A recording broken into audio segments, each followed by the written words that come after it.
by WITF members and by Stouffer's Biscuit Company, representing quality since 1871. Stouffer's wishes you and your family season's greetings with Stouffer's original limited edition Memories of Winter tin, an assortment of milk chocolate and dark chocolate-covered cookies, or Stouffer's fancy cookie assortment. Both are available at Stouffer's retail store located next to Memorial Hospital in York. Cookie tins are also available online or by phone. Stouffer's Biscuit Company.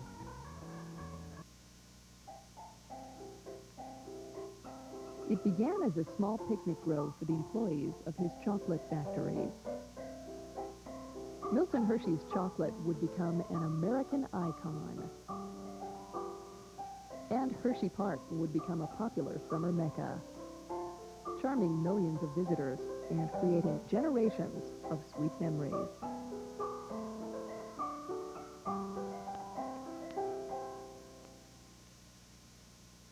Hersheypark, Sweet Memories, was funded in part by a grant from Aetna U.S. Healthcare.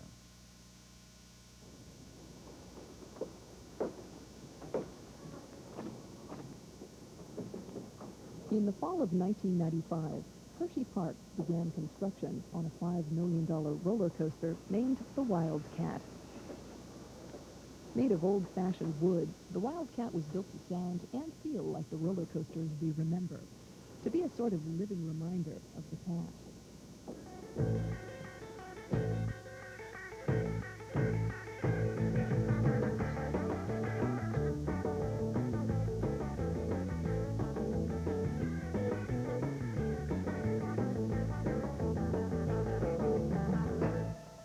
Hersheypark is filled with memories.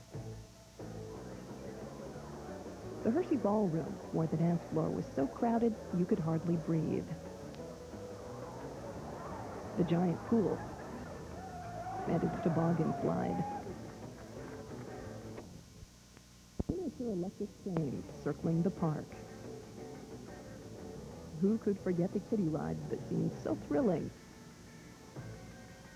The magical carousel, or the Comet, king of the roller coasters. I always consider myself very lucky to be a boy.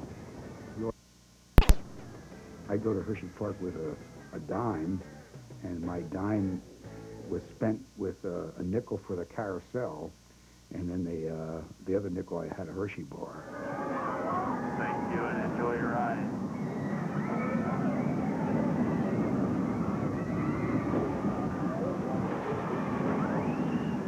Hersheypark has evolved from the traditional amusement park of the past to the modern-day theme park.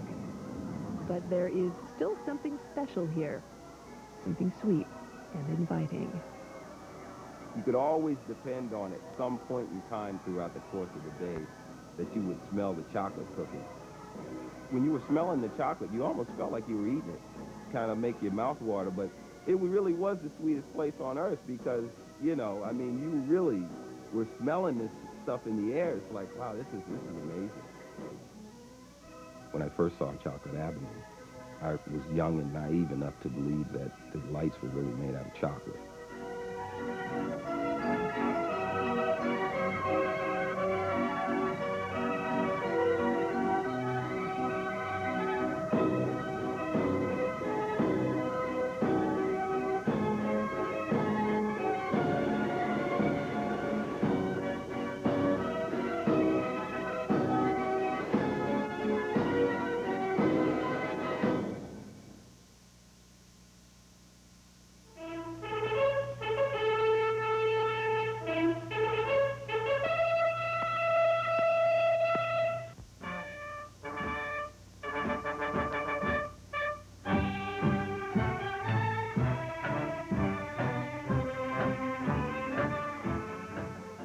And now the soldiers are in uniform.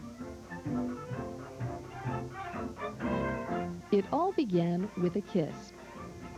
Actually, the Hershey bar came first, but both were the creation of a failed businessman's son who had discovered Americans' weakness for chocolate. If you want to make money, Milton Hershey was advised by his father, you must do things in a large way. By 1905, Hershey had erected a massive chocolate factory in the heart of Pennsylvania farmland. surrounded by a company town for his employees.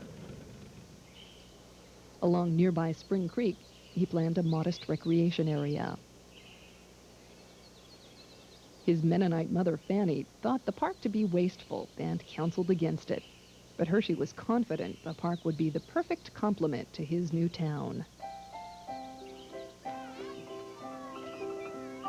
On April 24, 1907, Hershey's Park opened for picnics, boating, and sports. Mr. Hershey's main reason for building the park was simply for the recreation of his employees. Whether they worked in the department store or whether they worked in the chocolate factory, he wanted some place where the people could forget the work of the day and have a little fun. The employees could come over during their lunch hours and just enjoy and relax in the park. That was one thing he wanted for his people, for his town, and for his factory employees. And that's why he built the original section so near the factory.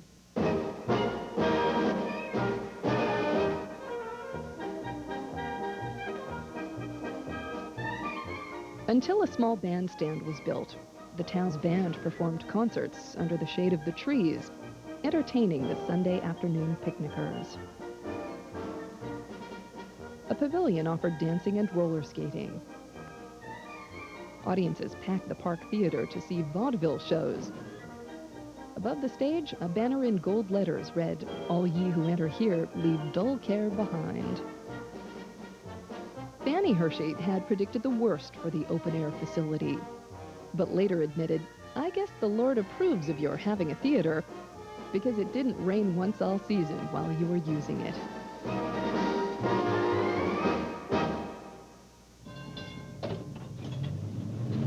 A 12-mile-long trolley line connected Hershey with its neighboring towns. A one-way ticket cost just a nickel, attracting local crowds on the weekends. But Hershey saw greater opportunities for his park. He had lived in New York, Philadelphia, Chicago, big cities that all had celebrated parks, and he wanted his park to achieve similar recognition.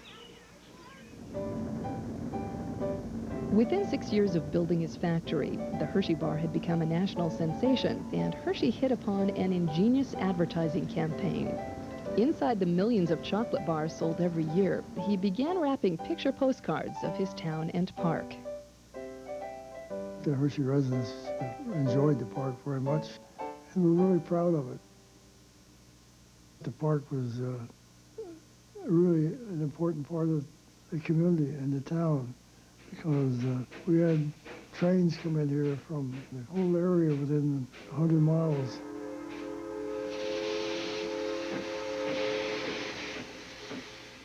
Pulling as many as 15 to 20 passenger cars, trains delivered eager picnic goers to the station at the foot of Cocoa Avenue, directly across from the park entrance. In 1908, a local grocers association brought 5,000 people for a picnic at Hersheypark. The Harrisburg Patriot reported that about 1,500 persons went through the mammoth plant, and souvenirs of sweet chocolate and postcards were handed to each one. Picnics became big business, from Sunday school groups to large companies, even entire towns. My town, Annville, did that. We just closed up the town of Annville and everybody went to Hershey. Hersheypark was the place to go. Even Fanny was won over by the charms of the park, often walking along its paths and enjoying the atmosphere of the merry crowds.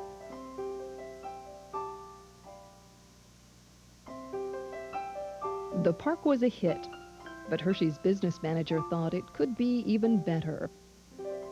He suggested buying a second-hand carousel for $1,500. Hershey had doubts about the ride, but gave in. On its first day, the carousel made $87 at a nickel a ride. Hershey saw the light. My favorite memory would have to be a carousel. I was 10 years old, and I pedaled my bicycle down there. It was a nickel a ride, plus a free ride if you got the gold ring. Usually I was able to get one, sometimes two of the brass rings to continue a ride on the merry-go-round. That was all a matter of luck. Sticking out along the outside of the carousel was an arm, which held a series of rings that riders would try to grab as they went around. One of the rings was brass, and if you were lucky enough to get that ring, you won a free ride. Boy, everybody tried to get on that front horse there so you can grab that ring and get the golden ring. Oh, half the time I missed. You know, we were young, we were short, and you couldn't reach out and grab that. Now a devoted fan of the carousel, Mr. Hershey himself would sometimes be caught by local children riding the merry-go-round after the park was closed, remembered a resident. He would allow them to join him, unless they became unruly.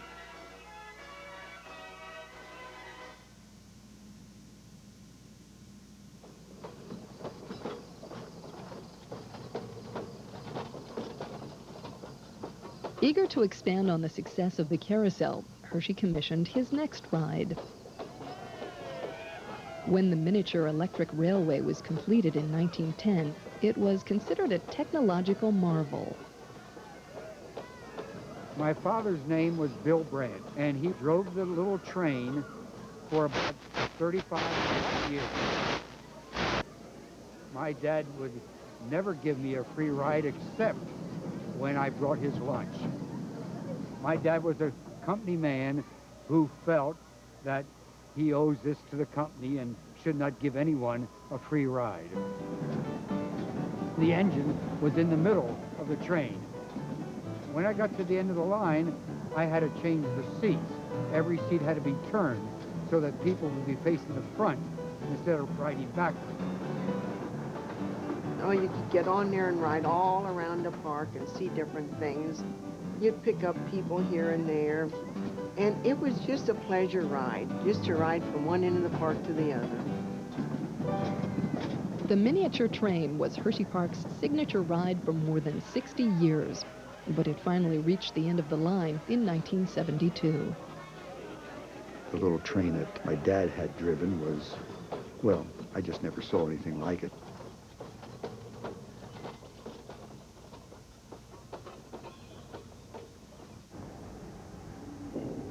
In the same year that the miniature electric railway began circling the park, Hershey opened a zoological garden.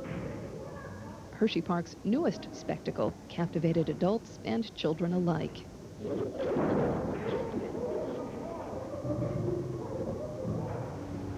The easy grace of this big cat makes us realize the power behind that smooth motion. It's like the energy hidden in velvety chocolate. The park's first zookeeper, Franz Zinner, had toured with wild animal shows and thrilled the crowds with a trained bear named Bob, who stood up on 2 feet and even gave him a kiss. By 1916, Hershey Zoo was the largest free private zoo in the country. Hersheypark continued to expand its collection of animals throughout the 1930s, but was forced to close the zoo during World War II due to a shortage of workers. Although the zoo would never return on the same scale as before, its new main attraction, a circular cage of monkeys, found its own way of entertaining the crowds. We kept about 20 South American monkeys, and I went in there one day and I thought, oh, I forgot a certain kind of feed. So I walked out and I hung the lock in. I should have known better.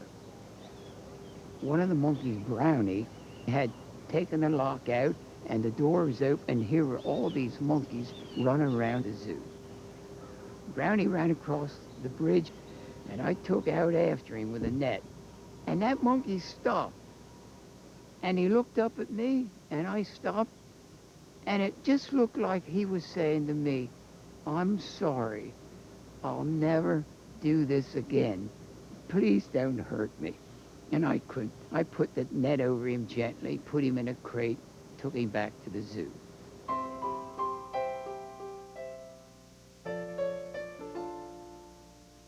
Not as hair-raising as the rides that surround it, the zoo appeals to the imagination, filling kids with wide-eyed wonderment.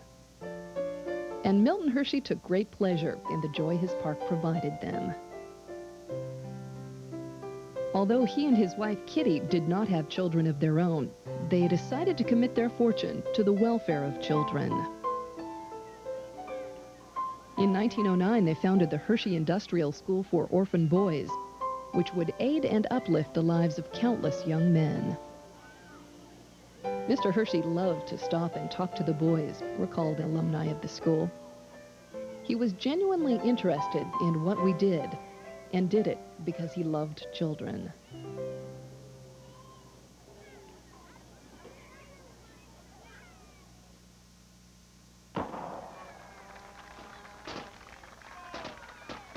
In 1923, for his town's 20th birthday, Hershey bought his first roller coaster. It was called the Joy Ride, and on its first day, its riders were quite joyous. The pleasure seekers almost swamped the ticket takers, wrote a local newspaper. It was necessary to dislodge a number of them with a crowbar in order to give others a chance to ride. Soon its name was changed to the Wildcat, but by the end of World War II, it seemed more like a pussycat compared with newer roller coasters.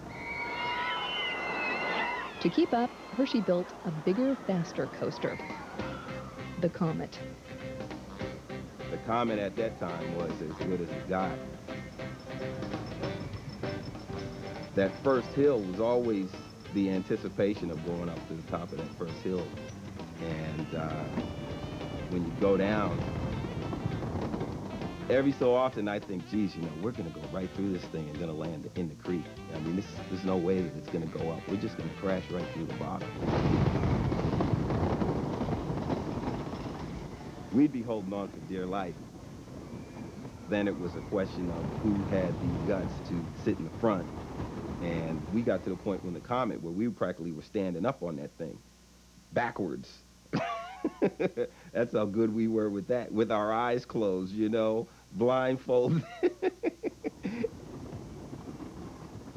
Despite being over 50 years old, the Comet is still ranked one of the top wooden coasters in the East.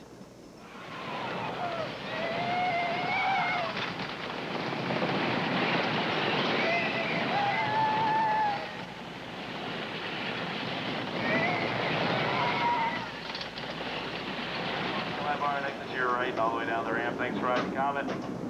Enjoy the rest of your day at Hersheypark. We're Hersheypark happy and Hersheypark glad. With the addition of Hersheypark's newest roller coaster, this Wildcat sets a new standard for an old favorite.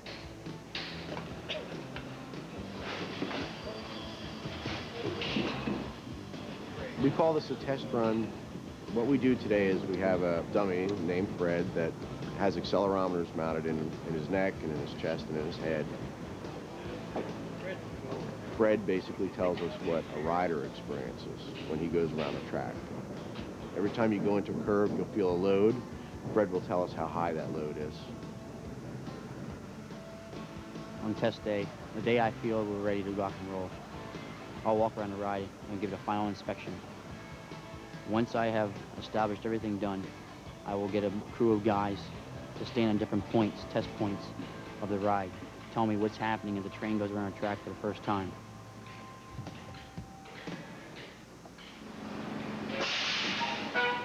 Bye, Fred.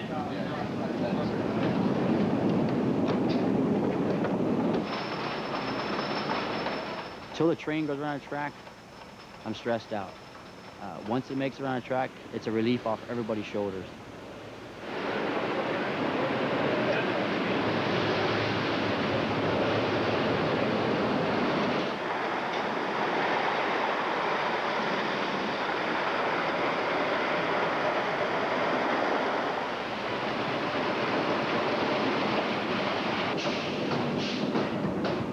it's just like a new day. It's just like you're born that day. Rocket ride, man. Rocket ride. Roger. Such a great feeling inside, especially when you ride for the first time.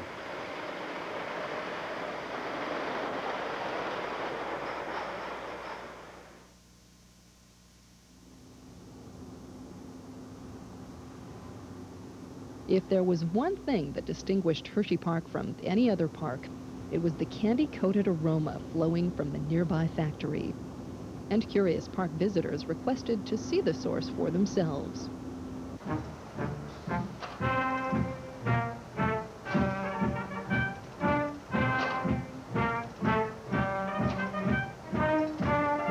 Milton Hershey was the Henry Ford of chocolate, and he was only too happy to show off his state-of-the-art machinery that stirred, poured, wrapped, and packed.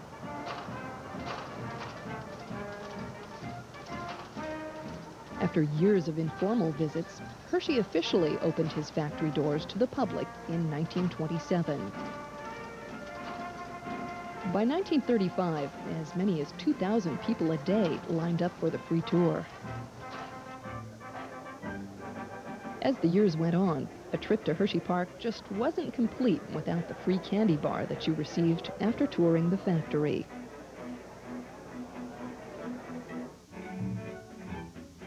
Although not considered a park attraction, the appeal of the factory tour relates to why the park has been able to survive over the years. Every Hershey's Kiss sold represented a potential rider on the roller coaster and added to the profits that were then invested back into the park. There is a little tissue in each of these kisses, which will identify it to you as one of the Hershey Army. Even during the Great Depression, people could still afford the sweet escape of a Hershey bar, and Hersheypark entered a period of massive development, while 2/3 of the amusement parks throughout the country closed their gates.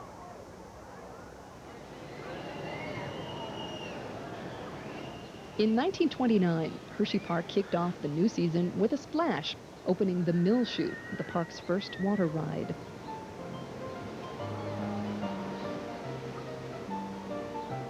The old mill was lots of fun. And you get in boats and you went under a dark canopy of some kind, went up a hill and down in the water. Oh, boy.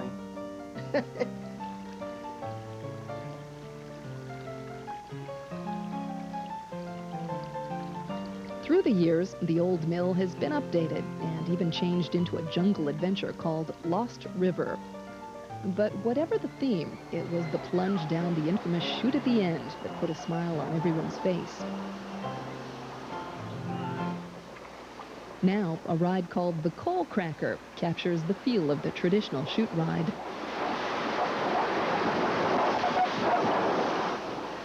Bringing back memories of earlier days. Bruce McKinney first visited the park as a student at the Hershey School for Orphan Boys. He eventually went to work for the park. Now, he's its president. I think my favorite ride, along with other students of the school, was the old bug. We used to go on that time and time again and never tired of it. We really created a ride out of a ride because as the bug was spinning, we would spin in our seats and move around. I'm not sure it was really something we were supposed to do, but we created that unto ourselves. Our objective was to get to the park as quickly as we could on the weekends when we didn't have to work, and we used it for a lot of things. We enjoyed the rides, and the fact that it was an all-boys school, we literally set our objectives on chasing as many girls as we could, too. That's what we liked. We could see the fellas. We used to meet a lot of Milton Hershey boys. We didn't have much money then. Maybe 5 cents or 10 cents to get on something. And it was just fun to go there and watch everybody ride and everything. I don't think you've ever seen many young couples riding without holding on to each other. That was the main reason for riding a Wildcat. Get a good hold on things.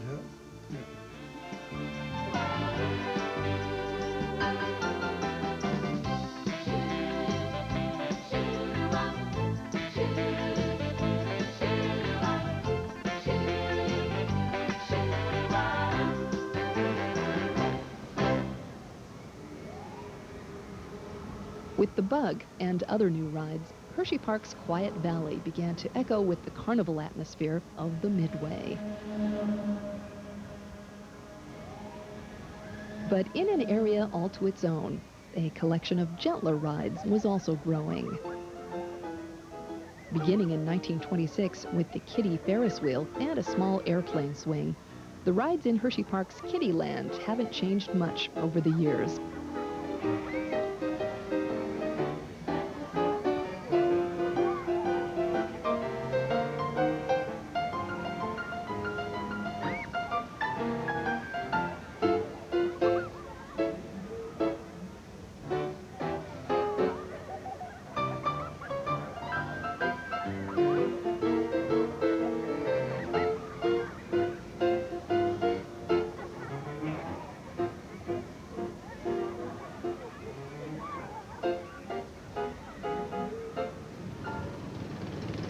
Since it opened in 1935, the Kiddie Turnpike has been a favorite because you could really drive a car, just like a grown-up.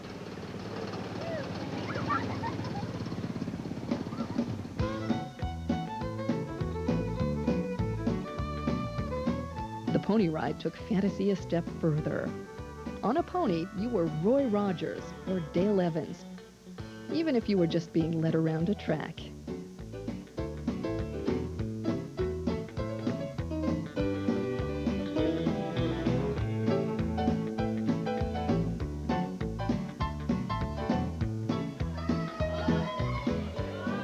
Hersheypark used to have a Kiddies Week when children could ride for free. A highlight was the Baby Parade, a combination beauty pageant and costume contest that began in the 1930s and ran for 40 years. I know I was in the Baby Parade probably from the time I was a year old until I was 10 or 11 years old. My mother entered us every year. We were never entered in the prettiest baby or the cutest baby contest. My mother always had us dressed in some kind of costume. I remember a picture of my sister sitting in a basket. She was advertising all kinds of Hershey products, and I think it said Hershey's for Health or something like that. I think they were more fun for my mother than they were for us.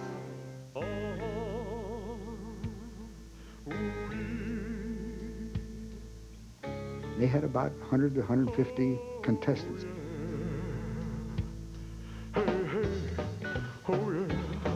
And they had winners for the best costume and the best float.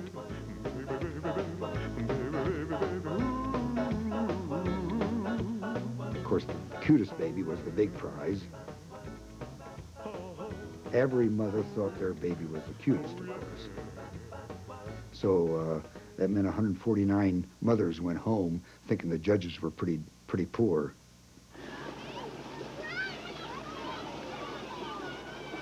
The growth during the 1930s extended beyond just rides.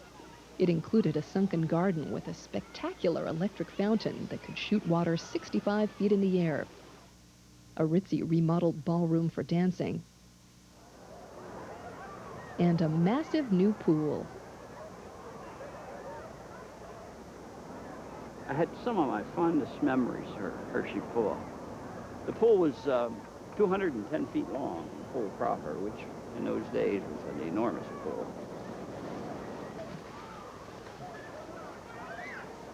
I learned to swim here. I came in here like 1935 and just paddled, played around, and I finally learned to swim.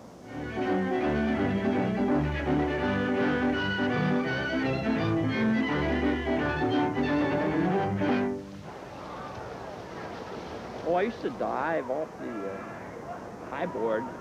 I was never a diver, I was a swimmer. But when you came over here with all the girls and everything, you like to show off. So I used to dive.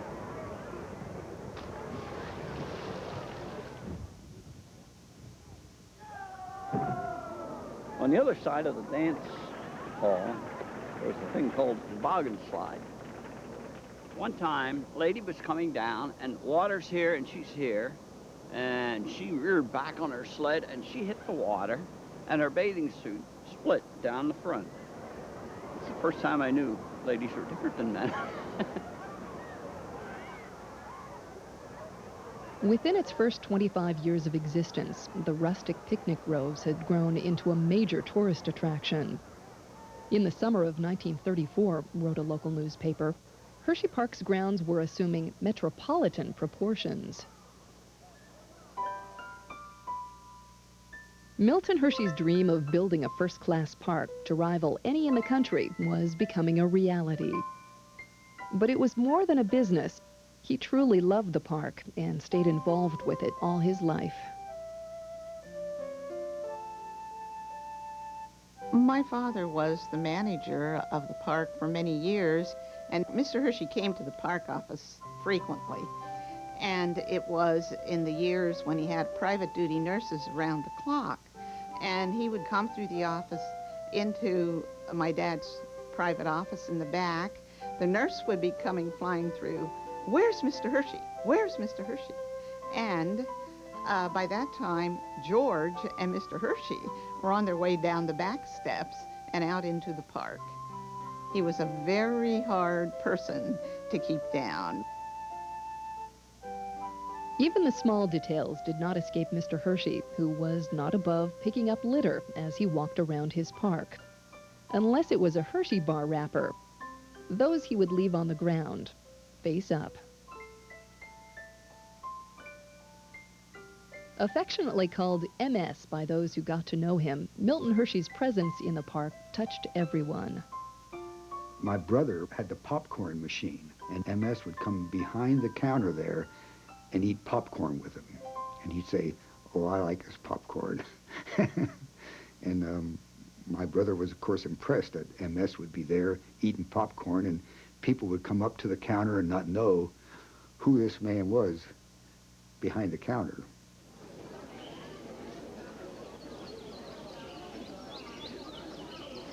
When not walking around and inspecting the grounds, Milton Hershey often dined with other park visitors at the Hersheypark Cafe, which boasted an orchestra and could seat more than 1,000.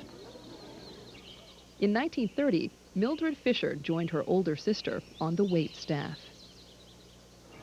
Once you were a waitress out on what we called the veranda, you got 25 cents an hour. That was pretty good. So you tried to get an 8-hour day and to at least get $2 if possible.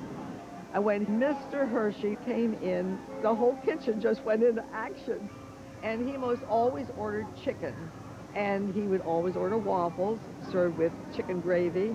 And then when he was finished with his meal, he didn't go back out through the cafeteria. He came in to the kitchen and congratulated all the people on the wonderful meal that they served him. He never forgot anybody. He was a great person. I really liked him.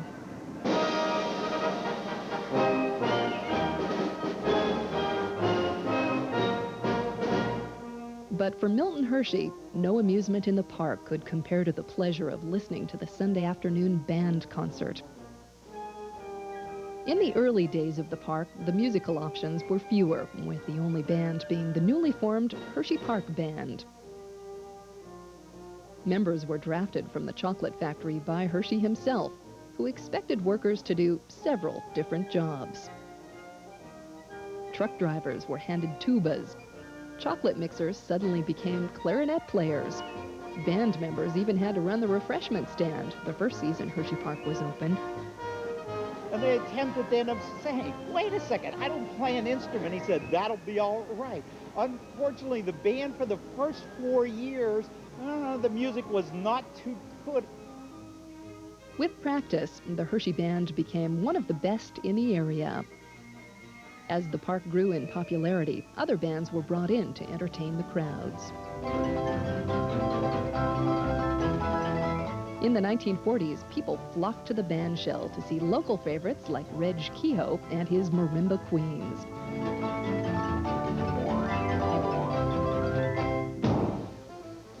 But the biggest bands played at another spot in the park.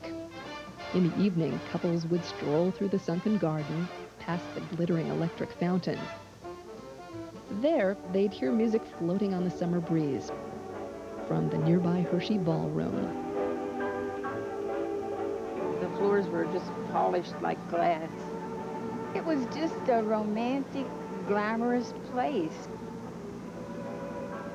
I went stag, and she went stag with her With a girlfriend. friend. The funny part about it was that she had borrowed her girlfriend's dress. And when I saw her, one of the first things I saw was I loved the dress.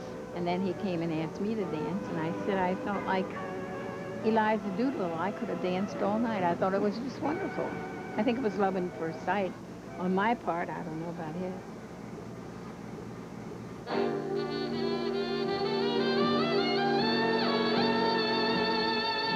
From the beautiful Hersheypark Starlight Ballroom in Hershey, Pennsylvania, Chocolatetown, USA, the CBS They had a dance every Wednesday and every Saturday. Saturday for the best bands was $1.10. Benny Goodman, Guy Lombardo. We used a trite statement in the Army, the best bands of all moved to Carnegie Hall. Well, the best bands of all came to Hersheypark Ballroom.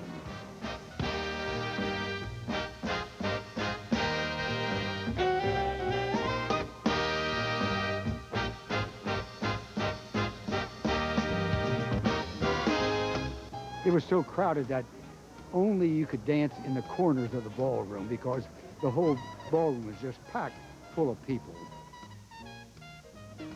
The sides of the ballroom opened up, and it just became a big gazebo, and you could see the band, you could hear it real well. There was a big grassy knoll that you used to sit on to watch the bands. You used to see guys with their girls sitting under a bush looking at the fountain, and the colors would change on it at nighttime. You know, it'd have reds and blues and like a rainbow, and it was beautiful. It was romantic. Yeah, I believe it was for me too. I think so. I think I'm going to cry.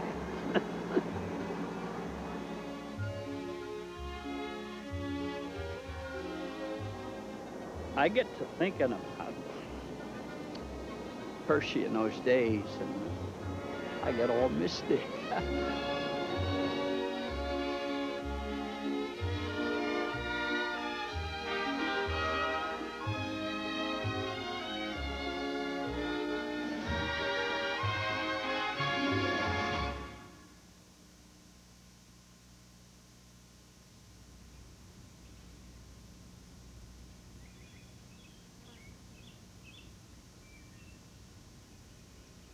In 1944, Milton Hershey bought this carousel for his park's 40th anniversary. Built during World War I and adorned with American flags and Lady Liberty, it was the only new ride the park acquired during the Second World War, a time when a reduced workforce and declining attendance forced parts of the park to close.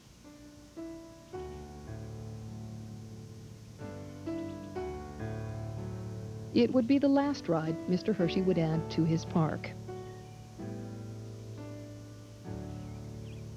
In 1945, a month after turning 88, Milton Hershey died.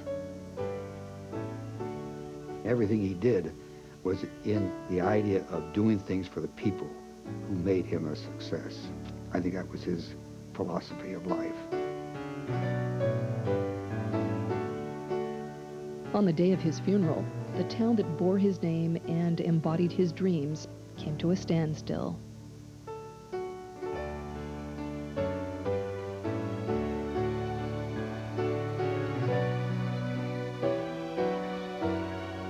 But on the next day, the 66 horses on the carousel started up again, gently taking its riders up and down and round and round. And Hersheypark would continue to grow, beyond even what its creator could imagine.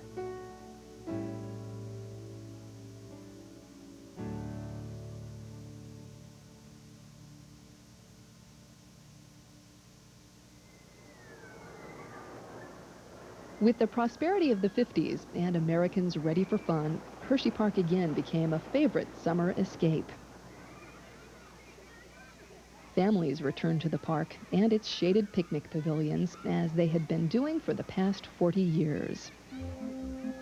Every town had their picnic, and they came as early as 4 or 5 in the morning to get their table. And the pavilion that was the most wanted was the one that was right next to the miniature railway, and they would have maybe 20, 30 tables. And that was the first pavilion that was filled up. And there was maybe at least 6, 7, 8 pavilions. And these were filled. In fact, if you didn't get there early, the chances are you didn't get a table. We had running games and bag races and three-legged races and things like that for the younger ones. For the older people, trying to determine how long's a minute, egg throwing. It was getting together as a town and doing something. That is something that just doesn't happen today, as we did in those days. For most picnickers, the highlight of the day was spending the afternoon at the seashore at your door, Hersheypark's slogan for its famous pool. The pool was always a great place for young people to meet. Not bad. In fact, he's cute. I hope he lets me introduce him to Mom and Dad. Oh, my goodness. What did he say his name was? This must be my lucky day, meeting a nice boy from, of all places, my hometown. When I was in high school, a group of us had gone down to Hersheypark, and we got on the rides, and we were taking our swimming trunks. Well, we went to the swimming pool, and they said, "I'm sorry, but you can't come into the pool." And we sort of understood why, but didn't specifically ask. And we had just formed a youth council of the National Association of Colored People. So after we had gone there, we came back, we wrote letters, we demanded that we be treated equally. And then a couple of weeks later, we went back and were accepted. After we got there, we were swimming, and the other people in the pool didn't seem to mind at all. So that made us always think, so what's the big problem, We didn't contaminate the water. We didn't contaminate the people who were there. Everyone seemed to continue having a good time. Hersheypark is quite a wonderful place, and integrating the pool, that only made Hershey a better place for all people.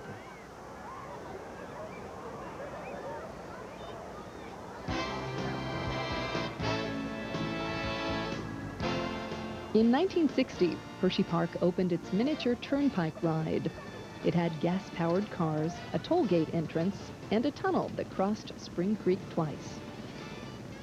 The turnpike was the ride, because at that time, we were all chomping at the bit to drive. Everyone wants to drive a car. In fact, my cousin thought he was the best driver in the world, and I thought I was the best driver in the world.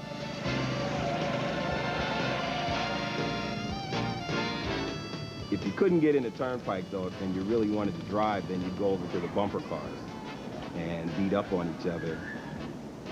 It was really an adventure. It was really an adventure.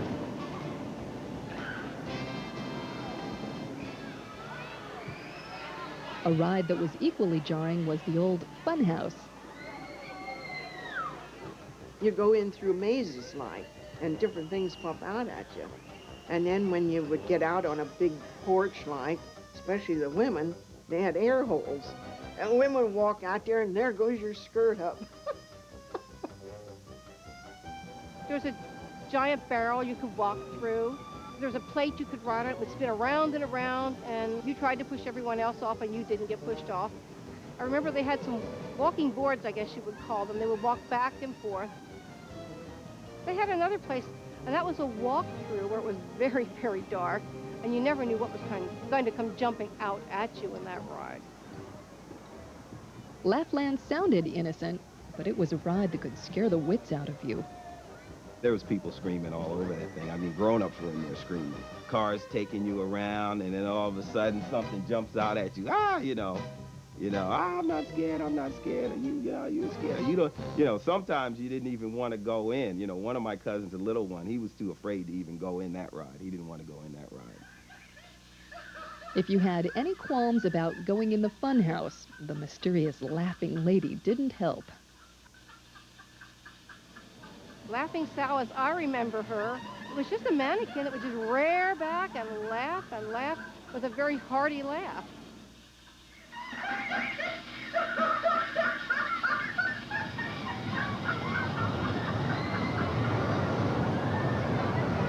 For most of its history, Hershey was an open park. There was no admission fee, and families could spend a whole day just strolling around, maybe taking in a ride or two. I enjoyed being able to walk through the park. I remember my father would give us $1 on a Sunday afternoon, and we could spend the whole afternoon at the park with that $1. If we wanted to ride, we rode. If we didn't, we just walked through the park. I remember going to Hersheypark, and we had this freedom. We had all the space to run around, and we weren't on a curfew. So we just took off and went on about our business and having a good time all running through the park and enjoying the rides. But while an open door was fun for visitors, it was a nightmare for park security. By the late 1960s, Hersheypark was facing a tough choice. It had started to get a little bit run down. They weren't investing money into the park in terms of upgrading it, bringing in new rides. And they realized they had to do something. It was either improve the park or close the park. Encouraged by the success of Disneyland and other big theme parks, Hersheypark decided to create a new master plan. In 1970, they approved a multi-million-dollar design to turn the park into a major entertainment complex. In redeveloping the park, the first thing that they had to do was put a fence up all around the park. This, needless to say, was kind of upsetting to a lot of the townspeople who had grown up here with the park being an open space that they could walk in and out of at will. Inside the fence, old landmarks like the bandshell were torn down to make way for the new. Oh, I couldn't believe it. I felt sad about it. I couldn't believe it. It was the end of an era. Yeah. I felt very sad about it. As great as Hersheypark was in the late 60s and early 70s, it needed to change. It needed to have an infusion of new attractions, new rides, and new entertainment. There they go, around the edge of the pool, right together. One more time. We cleaned the park up, we put sweeperettes out, we created a one-price admission where people could come in and after they were inside the gate didn't have to pay for anything. We had to reestablish ourselves as a clean, family fun activity. In May 1972, the new Hersheypark celebrated its grand opening.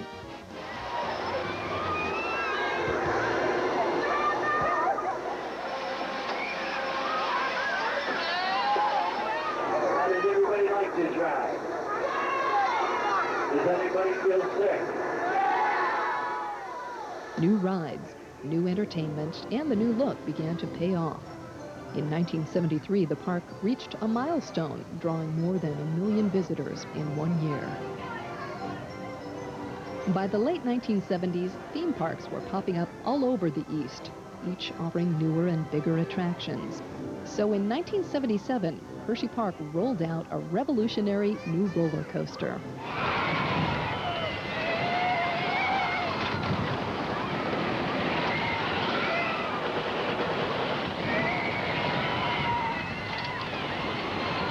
I was trying to figure out a good name for this new and exciting, one-of-a-kind on East Coast ride. And I had 2 names in mind, and I suggested both of them to my wife, Sally, and our 2 daughters, Kelly and Kate, and said one of them was Super Duper Looper, and my favorite, and I thought the one we ought to call it was the Mary Dairy Dip. Looking upon blank expressions of the second one, they said definitely Super Duper Looper. One of the requirements was for someone to take the first ride, and I was prepping my wife to be that person with me. She was not particularly enamored when she saw the ride, and in fact told me, as a mother of your children, I'm not going on that thing. I convinced her, however, to do it, and we got on. As we got through the first loop, she was screaming in my ear, but we made it until after the loop, and the car came to a sudden stop. And I told her to relax, that everything would be fine. It was a safe ride. It had been well engineered. One of the park maintenance people came walking up the catwalk and told us, "Sorry, Mrs. McKinney, Bruce, you're going to have to walk down the catwalk." But it did make the loop. In the never-ending battle to be king of the thrills, Hersheypark again added to its collection of coasters. It's not like any other ride. It goes frontwards, backwards, left, right, goes every which way, and I'm sort of a sucker for them kind of rides. When the Sidewinder struck in 1990, it took the concept of controlled terror to a whole new level.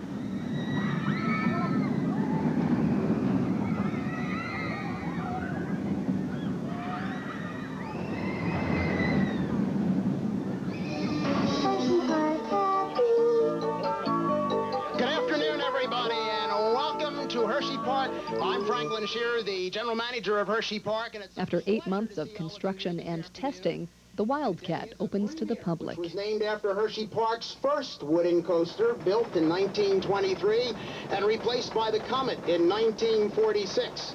Unlike the Comet, however, this coaster is a cyclone coaster.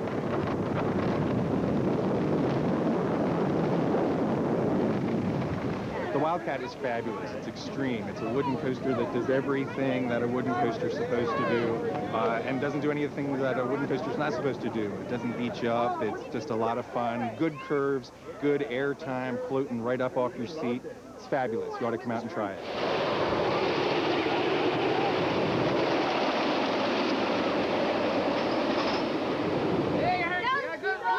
One word, fantastic. Wildly popular, attracting a record-breaking crowd of over 2 million people its inaugural season, the Wildcat is the first ride of Midway America, the park's new nostalgic-themed area. Celebrating the boardwalk-style amusement parks of the past, Midway America embraces America's passion for those carefree days of summertime fun.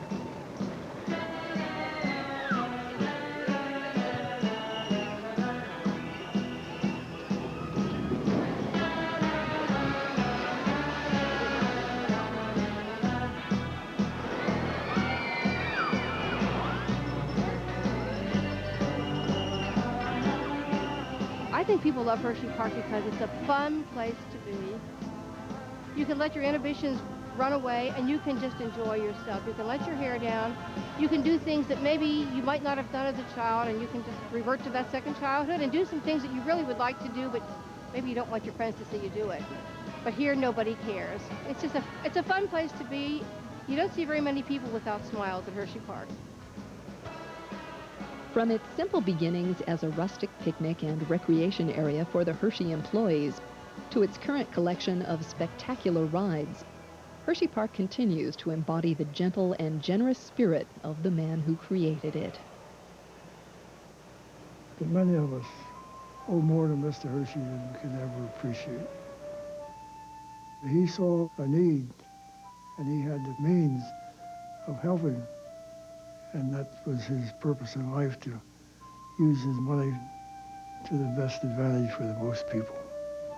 I think Mr. Hershey would like the way the park has grown, and if people were enjoying it and doing them some good, he would like that very much.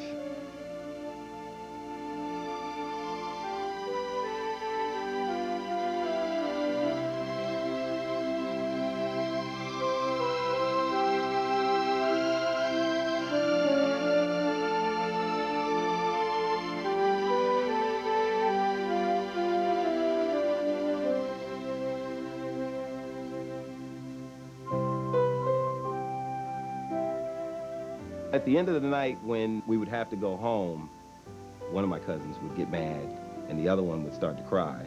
"Ah, Dad, Daddy, Daddy, I don't want to leave, no, Dad," you know. And my other cousin, "I hate you, Dad. Why are you always we're having fun, you know." And he'd get mad. He'd be really mad. You don't want to leave Hershey. I mean, you don't want to leave. And I mean, it was that way then. It's still that way now.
Hersheypark, Sweet Memories was funded in part by a grant from Aetna U.S. Healthcare.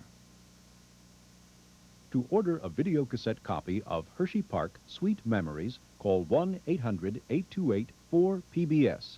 A companion book, Hersheypark, The Sweetness of Success by Charles J. Jackways, Jr. is also available.